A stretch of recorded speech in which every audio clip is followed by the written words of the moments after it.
أعوذ بالله من الشيطان الرجيم.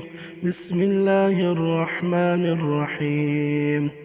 لا أقسم بهذا البلد وأنت حل بهذا البلد ووالد وما ولد لقد خلقنا الإنسان في كبد أيحسب أن لن يقدر عليه أحد يقول أهلكت مالا لبدا أيحسب أن لم يره أحد ألم نجعل له عينين ولسانا وشفتين وهديناه النجدين فلاقتحم العقبة وما أدراك ما العقبة فك رقبة أو إطعام في يوم ذي مسغبة يتيما ذا مقربة أو مسكينا ذا متربة